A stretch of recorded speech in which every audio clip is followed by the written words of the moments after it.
하나님은 넓습니다. 예, 좁질 않습니다.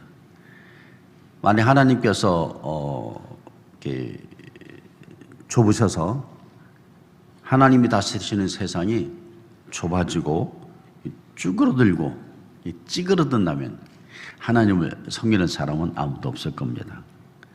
하나님의 세상은 늘 더 풍성하시기 때문에 소망을 가지고 더 넓은 것을 기대하면서 삽니다. 에베소서 3장 19절에 그 너비와 길이와 높이와 깊이가 어떠함을 깨달아 하나님의 모든 충만하신 것으로 너희에게 충만하게 하시기를 구하노라 하였습니다. 하나님 나라의 너비, 길이, 높이, 깊이를 측량할 수가 없다는 말씀이죠. 하나님은 넓으시기 때문에 하나님이 택하신 사람들은 항상 더 넓은, 더 큰 축복으로 해주셨어요. 아담을 향한 축복입니다. 창세기 1장 28절입니다. 하나님이 그들에게 복을 주시며 하나님이 그들에게 이르시되 생육하고 번성하여 땅에 충만하라. 땅을 정복하라. 바다의 물고기와 하늘의 새와 땅이 움직이는 모든 생물을 다스리라 하시니라. 아브라함을 향한 축복입니다. 창세기 12장 2절입니다. 내가 너로 큰 민족을 이루고 네게 복을 주어 내 이름을 창대하게 하리니 너는 복이 될지라.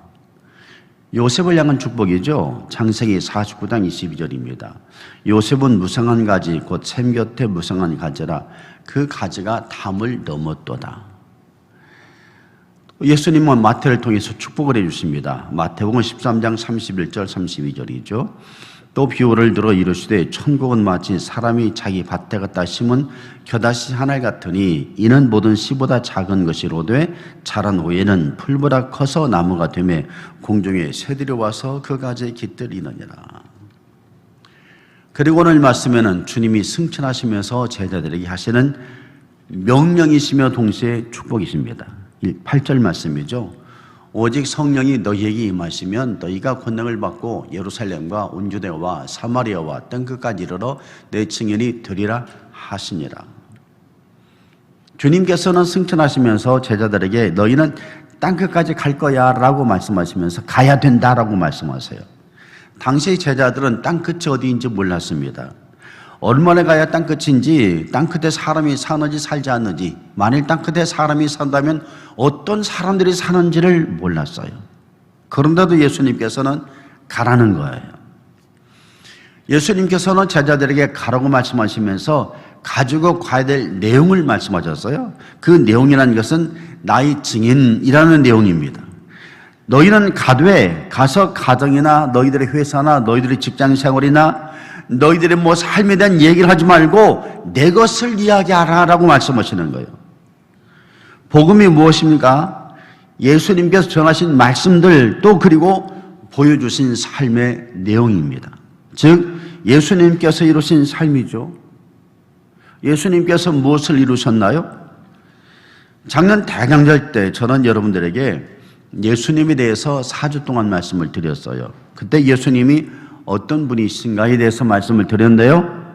그때 말씀드린 내용을 잠깐 돌아봅시다. 예수님은 이런 분이셨어요. 첫째는 창조자이셨어요. 하나님은 예수님과 함께 세상 모든 것을 지으셨습니다. 예수님이 짓지 아니하신 것은 이 세상에 단 하나도 없습니다. 예수님은 창조자이십니다. 그런 의미에서 하나님의 형상을 닮은 우리들은 창조적으로 살아야 돼요. 삶의 첫 번째 걸음이 하나님이 창조자로서 당신을 계시하셨으니까 그 첫 번째 우리가 살아야 될 삶의 내용이 창의성 있게 살아가야 된다는 거죠. 창의성 있게 산다는 것은 하나님이 주신 나의 모습을 감사하면서 그대로 가지고 살아야 된다는 거예요. 내가 다른 사람과 같거나 그 사람이 되려고 해서는 안 된다는 거죠. 또 교육 정책이나 나라 정책이 모두를 동일하게 취급해서도 안 된다는 거죠. 교육이나 나라의 정책은 한 개인을 최대로 존중해주는 그 사람들에게 자유를 주고 그 사람들이 마음껏 날개를 펴고 날아갈 수 있도록 만들어줘야 된다는 거예요. 국가가 그런 체제적 운영이 돼야 된다는 거죠. 모두를 동일하게 만들지 말고. 왜냐하면 예수님께서 우리를 지으셨기 때문입니다. 우리 각자를 소중하게 독특하게 지으셨기 때문에 그 각자가 살아나도록 만들어줘야 돼요. 둘째로 예수님은 구원자십니다. 구원은 죄 용서받음이죠. 의롭게 됨이죠. 영생이죠. 거듭남이죠. 하나님의 백성이 됨입니다. 구원의 의미는 매우 중요합니다. 반지의 다이아몬드와 같죠. 우리가 세상에 살면서 아무리 잘 살고 나름대로 가치 있고 도덕적인 삶을 살았다고 하더라도 구원을 받지 못하면 그는 영원히 죽습니다. 하나님을 모르고 살죠. 하나님과 하나님의 말씀을 모르니 이 땅을 살 때도 제대로 살지를 못합니다. 제대로 살지를 못하기 때문에 인생은 헛되구나 라고 탄식을 하죠. 자신이 보잘것없는 것 같고 남이 잘 되는 것이 미흡고 불만이 가득하죠. 어떤 것을 해도 평안이 없고 행복이 없습니다. 제 길을 모르기 때문에 늘 엉뚱한 헛발질을 하면서 인생을 살아갑니다. 어떤 것을 해도 평안이 없고 행복이 없습니다. 제 길을 모르기 때문에 엉뚱한 인생길을 걷습니다. 그래서 열매가 없죠. 인생이 맛이 없죠. 즐겁질 못하죠. 삶이 얼마나 귀하고 즐거운 것인지를 모르죠. 구원을 받지 못해서 그러는 거죠. 하나님을 모르니까 예수님도 모르고 성경도 모르는 것입니다. 가장 중요한 것을 놓치고 사니까 다른 것은 아무런 필요가 없는 거죠. 무엇을 해도 그 인생이 헛되고 재미가 없고 즐거움이 없어요. 열매가 없습니다. 셋째로 예수님은 인도자, 보호자, 능력자이시지요. 예수님은 선한 목자라 말씀하셨습니다. 선한 목자이시기 때문에 양을 보호하시고 양을 인도하시고 양을 지키실 능력을 가지고 계십니다. 우리들에게는 아주 든든한 백이 있어요. 아주 든든한 백입니다. 그러니까 세상에 살면서 어떤 일에도 도전할 수 있습니다. 무모한 일이라 생각하는 것조차도 가겠다고 하는 것입니다. 지금 실패하더라도 절망할 필요가 없어요. 예수님께서 우리를 인도하시고 우리를 수렁에서 끌어올려 주시고 우리를 능력으로 보호해 주시니까, 예수님께서 우리의 백이 되시니까 걱정할 것이 없는 거죠. 그래서 도전하고 하겠다고 덤벼들고 넘어져도 일어나겠다고 하고 또 한 번 해보겠다고 하고 계속해서 나가는 것입니다. 우리가 가지고 가야 할 것이 예수님의 이 복음입니다. 예수님을 믿으면 당신이 산다. 병에서 위로를 받고 힘을 얻는다. 실패 속에서도 희망을 찾는다. 그래라. 저는 정말 거의 열흘? 8일? 9일? 굉장히 아팠어요. 어때? 살이 홀쭉이 빠진 것 같지 않아요? 근데 몸무게를 재보니까 빠지진 않았습니다. 먹고 놓있다 보니까 살은 좀 찐 것 같아요. 그런데요, 제가 또 하나 인생의 소중한 것을 깨달았어요. 어제부터 겨우 일어나기 시작했는데, 좀씩 일어나기 시작했는데, 감사했어요. 아주 소중한 것을 깨달았거든요. 주님이 계시기 때문에 항상 아픔과 연약과 절망, 실패 속에서도 늘 깨닫게 해주시더라고요. 그래서 인생이 보람이 있는 거죠. 감사한 거죠. 그러면 누가 이 복음을 전합니까? 그리스도의 부활과 승천을 경험한 사람들입니다.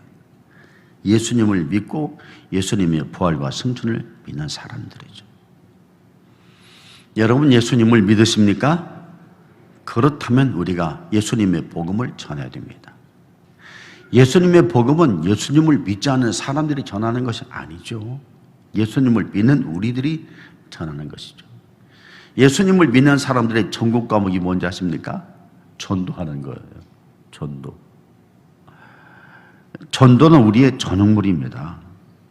우리가 얻고 우리가 사용하고 우리가 전해야 됩니다. 왜 우리가 복음을 전해야 될까요? 믿는 사람들이.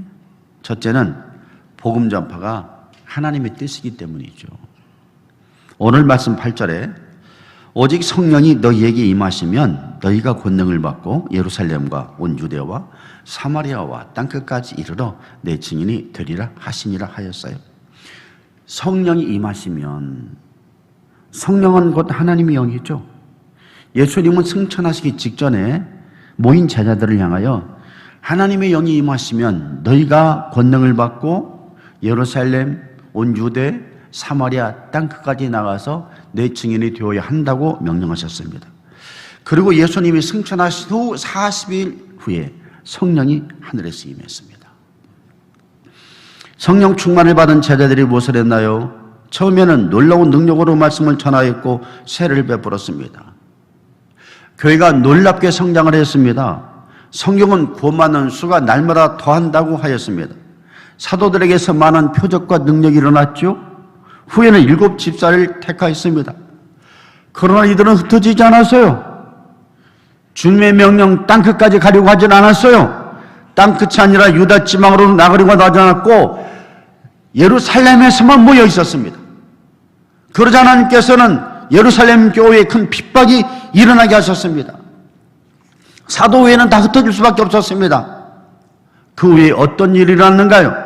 사도행전 8장 4절 5절입니다. 그 흩어진 사람들이 두루다니며 복음의 말씀을 전할 때 빌립의 사마리아 성에 내려가 그리스도를 백성에게 전파하니 흩어진 자들이 나가서 사마리아까지 복음을 전하기 시작했습니다. 사도행전 9장 15절 16절입니다.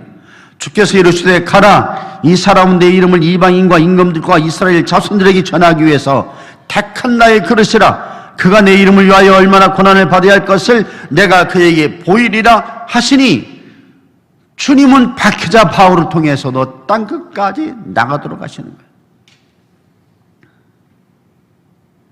주님은 명령하시고 계획하시는 것은 반드시 이루십니다.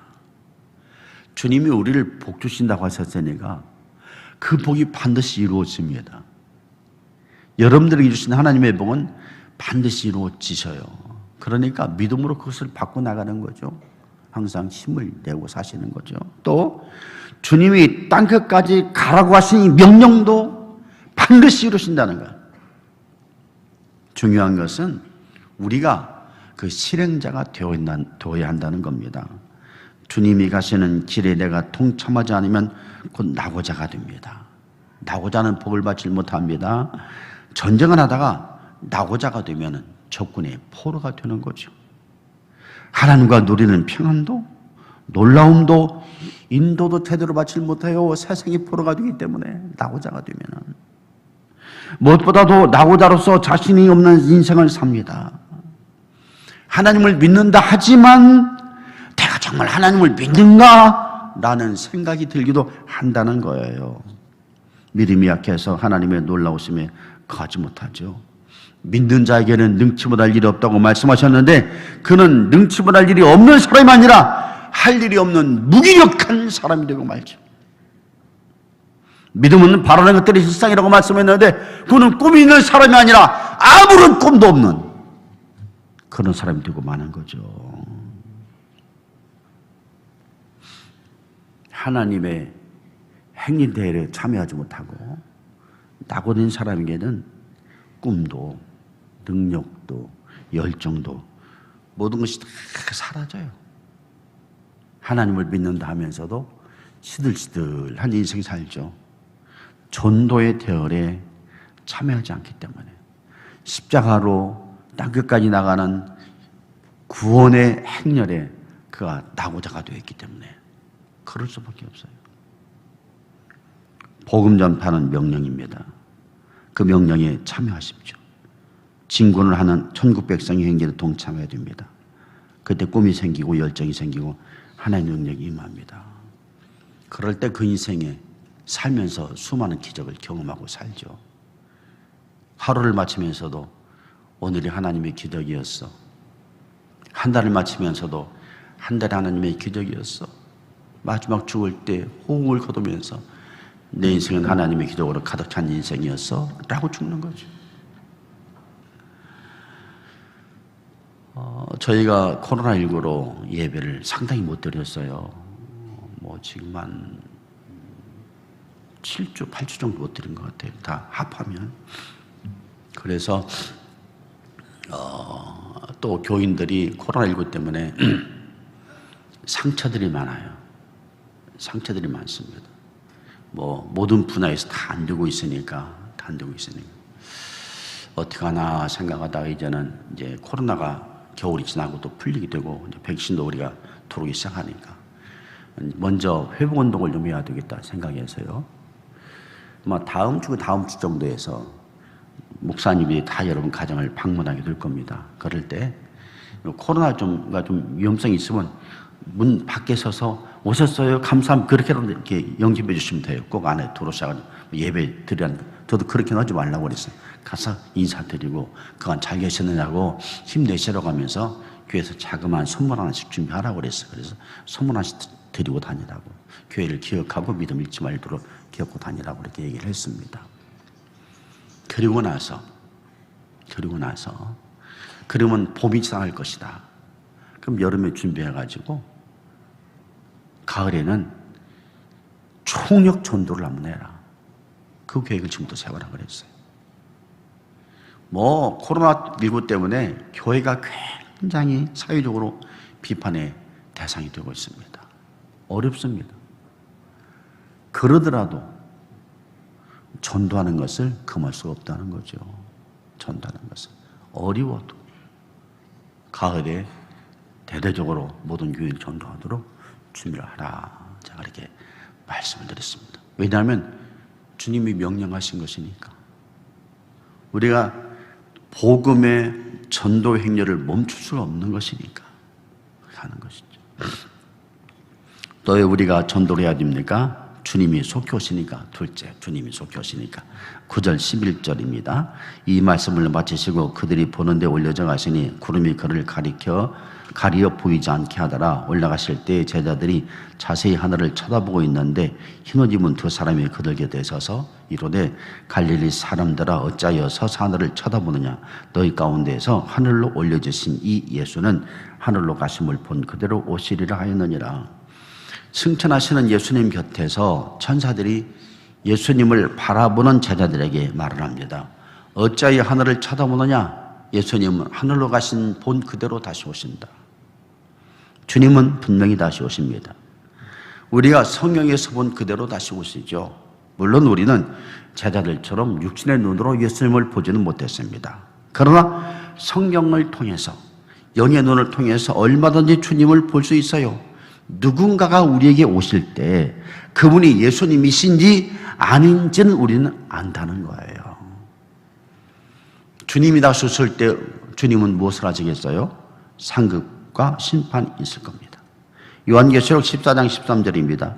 또 내가 들으니 하늘에서 음성이 나서 이르되 기록하라. 지금 이후로 주 안에서 죽는 자들은 복이 있도다 하시매 성령이 이르시되 그러하다. 그들이 수고를 그치고 쉬리니 이는 그들의 행한 일이 따름이라 하시더라. 요한계시록 20장 10절입니다. 또 그들을 미혹하는 마귀가 불과 유황못에 던져지니 거기는 그 짐승과 거짓 선자도 있어 세세토록 밤낮 괴로움을 받으리라. 주님 오시는 세상 끝날에는 딱 두 종류 사람밖에 없습니다. 주님을 믿고 주님의 행진에 참여하는 자들과 주님을 믿지 않아서 불과 유황못에서 영원토록 괴로움을 당하는 자들입니다. 주님이 다시 오실 때는 주님의 명령을 따라서 복음을 전파하는 자들, 영생을 얻은 자들과 주님을 믿지 않고 주님께 대적하듯 세상길로 가다가 영원히 고통을 받는 심판받는 자들만 있게 된다는 거죠. 중간은 없습니다. 제3지대는 없어요. 구원받은 자와 그렇지 못한 자들만 남아 있습니다. 그러니 주님이 다시 오시는 것은 분명할 때 우리는 열심히 복음을 전해야 된다는 거죠. 땅끝이라는 것은 몇 가지 의미가 있어요. 땅끝은 어려운 환경에서도 복음을 전해야 된다는 거죠. 땅끝이 어디입니까? 간단해요. 남극 대륙 한가운데가 땅끝이잖아요. 살기도 어려워요. 살지도 못한 데입니다. 에베레스트 산 꼭대기가 땅끝 아닙니까? 아무든 정글의 한가운데가 땅끝 아니에요? 어렵죠? 어려워도 복음 전하라는 거죠. 코로나19로 모든 사람들이 교회를 비판해도 복음을 전하라는 거예요. 땅끝, 끝없이 복음을 전하라는 뜻입니다. 끝없이. 그 옛날은 끝없이 걸어가야 땅끝이 나왔어요. 가도 끝이 없는 곳. 해도 해도 끝이 없는 것이 전도입니다. 땅끝 한없이 많이 복음을 전하라는 거죠. 내가 10년 전에 전도했어요. 9년 전에 했어요. 작년에 했어요. 금년에 또 하라는 거예요. 멈추지 말라는 것입니다. 땅끝이 그런 의미가 있어요. 제가 좋아하는 말들 중에 하나 이 말 참 좋아해요. 제가 제 방에다 딱 써붙여 놨어요. 줄리아 카메론이 한 말입니다. 하나님 아버지, 얼마나 많이 할지는 제가 맡겠으니 얼마나 잘할지는 당신이 맡으소서. 이런 의미죠. 하나님, 제가 지금 이렇게 나이 먹었어도 앞으로 할 수 있는 대로 주님을 위해서 일을 하겠습니다. 내 삶을 낭비하지 않겠어요. 열심히 살겠어요. 그런데 결과는 하나님께서 맡아주십시오. 기왕이면 탁월한 결과가 나왔으면 좋겠습니다. 마찬가지예요. 하나님, 우리는 전도하겠어요. 할 수 있는 대로 하겠어요. 정말 많이 하겠어요. 땅끝까지 가겠어요. 아무리 어려도 하겠어요. 그러나 결과는 하나님께서 알아서 해주십시오. 그런 거죠. 주님이 전도를 명하셨으니까 금년도 좀 정리가 돼가면서 한번 해봅시다. 할렐루야. 크게 아멘. 할렐루야. 해보는 거죠. 끝없이 한없이 많이 하는 거죠. 2011년도 표현은 하나님을 경외하랍니다. 제가 인생을 살면서 가장 중요한 것이 뭔가를 생각해 봤어요. 중요한 것들이 많지만 덜 중요한 것들을 하나씩 하나씩 제하기를 시작했습니다. 마지막 남은 것이 하나님을 경외하라 했어요. 이것을 마지막으로 우리 교우들에게 말씀을 드려야 되겠다. 금년이 제가 마지막이니까. 그래서 하나님을 경외하십시오 라는 타이틀을 걸었어요. 하나님 경외는 첫 번째가 예배입니다. 주일 예배를 사수하십시오. 또 예배라는 것은 이 예배만 드리는 것이 아니죠. 우리를 산 제물로 드려야 되는 거예요. 하나님 주신 여러분의 모습이 있어요. 재능이 있습니다. 열심히 키워내십시오. 그 예배입니다. 둘째는 성품입니다.